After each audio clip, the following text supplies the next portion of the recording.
Bienvenue à tous chez Thérapie Capsule, une chaîne pour vous aider à vous sentir au top, pour vous aider à être en harmonie. Si vous aimez cette vidéo, je vous propose de la liker, de la partager, parce qu'elle peut peut-être être utile pour des gens de votre entourage, proches ou moins proches. Et je vous remercie de faire des commentaires, de vous abonner à cette chaîne pour la rendre vraiment vivante. Aujourd'hui, un sujet important, un sujet parce que la question m'est posée assez souvent sur ce qu'est réellement une situation d'emprise et on va effleurer comment en sortir. Alors, une situation d'emprise, c'est une situation très particulière. C'est une situation que chacun d'entre nous peut connaître un jour dans sa vie. Souvent plutôt avec une personne proche, ça peut être une relation amoureuse, une relation familiale, amicale, voire même professionnelle si c'est quelqu'un avec qui on travaille souvent et de façon répétée. C'est une situation qui n'est pas simplement une mauvaise relation. Une relation d'emprise, c'est pas simplement avoir des conflits récurrents avec quelqu'un, avoir du mal à se faire comprendre. Ça, c'est le signe peut-être d'une certaine toxicité. Mais la relation d'emprise, c'est quelque chose qui va bien plus loin. C'est un piège progressif qui est mis en place par une personne. Et ce piège va se refermer sur vous, sur la personne qui est concernée. Et ça va vous pousser, les gens qui voient une situation pour une autre personne qui est sous emprise, disent toujours « mais je ne la reconnais pas ». On dirait qu'elle n'est pas elle-même. On dirait qu'elle est comme un fantôme, comme un somnambule. C'est ça la situation d'emprise. C'est qu'en fait, une personne va s'emparer de votre rêve. Une personne va vous servir sur un plateau d'argent ce que vous souhaitez profondément à l'intérieur de vous. Et cette personne va vous proposer une illusion. Elle va progressivement s'assurer vos bonnes grâces en vous rendant des petits services, en étant quelqu'un en apparence de très fiable, en proclamant qu'elle est bien pour vous, en étant peut-être là pour vous à certains moments difficiles. Mais ça n'est qu'une illusion et progressivement, l'espèce de protection psychique que vous avez mis en place, qu'on met tous en place progressivement, qui nous permet d'être nous-mêmes, d'avoir une identité séparée de l'autre, d'être dans une vraie altérité, cette enveloppe psychique, elle va se fissurer. Et la personne de l'empreneur va s'engouffrer dans les brèches. Et c'est comme si cette personne creusait à l'intérieur de votre cerveau une brèche permanente où elle peut rentrer et sortir ni vu ni connu, pour vous injecter ses croyances, ses valeurs, sa façon de voir le monde. Cette personne, progressivement, elle va vous faire basculer vers quelque chose de différent qui va être conforme à ses intérêts. Jamais elle ne vous apportera votre rêve réellement, mais elle va vous faire croire ça. Bien sûr, pour qu'elle puisse faire ça, il faut que l'enveloppe psychique de départ qui vous enrobe, qui vous recouvre, elle ait des failles. Il faut qu'à l'intérieur de vous, il y ait peut-être un besoin de validation extérieure important. Il faut qu'il y ait des doutes sur qui vous êtes et ce que vous êtes.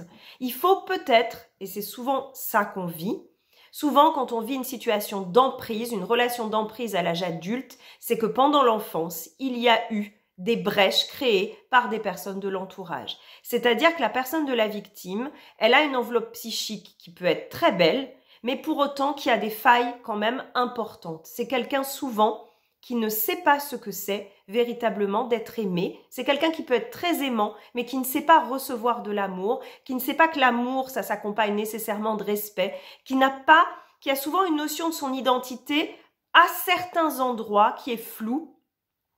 Ce qui fait que l'empreneur, progressivement, va lui dire quasiment qui elle est, va la définir. Il va prétendre savoir mieux qu'elle qui elle est.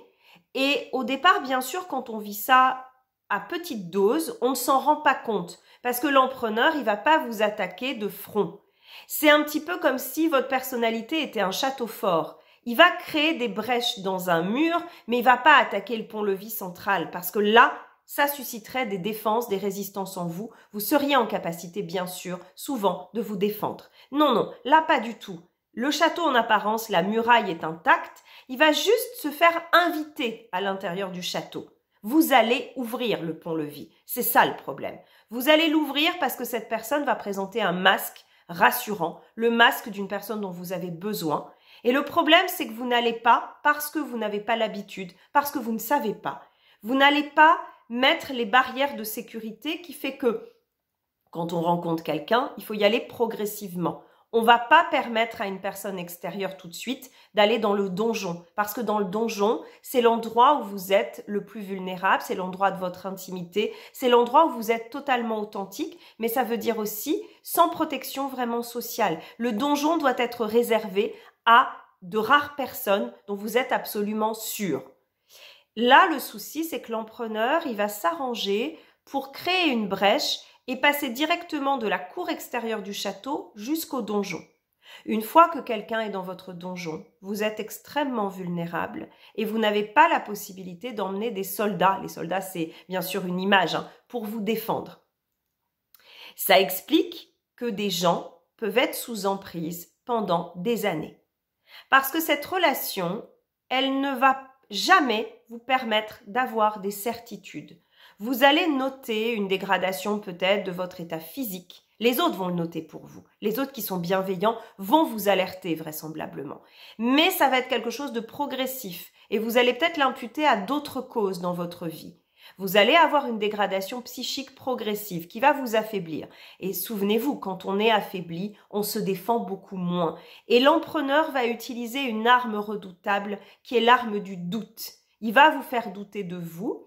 Et il va commettre des actes qui sont néfastes pour vous, mais jamais suffisamment pour réveiller la garde centrale du château. Ce sont des actes qui, pris isolément, ne constituent pas forcément un danger évident.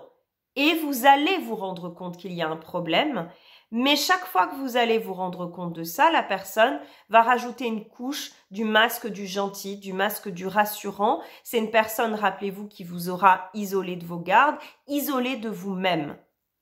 Donc surtout, la solution, c'est déjà, prenez toujours le temps avant de laisser rentrer quelqu'un dans votre vie, quel que soit le secteur, amour, amitié, travail, même peut-être la famille. Prenez le temps parce que le temps permet de discriminer, de savoir si une personne a vraiment les valeurs qu'elle affiche. Testez-la. Apprenez à très bien vous connaître. Apprenez à avoir des feedbacks sur vous-même, à cultiver votre regard intérieur. Apprenez à dépendre beaucoup moins de la validation des autres et beaucoup plus de la vôtre. Apprenez à connaître vos failles, apprenez à connaître vos forces. Ayez une vision équilibrée de vous-même. Plus vous aurez une vision juste de vous-même, une vision tolérante, moins une personne pourra vous retourner le cerveau.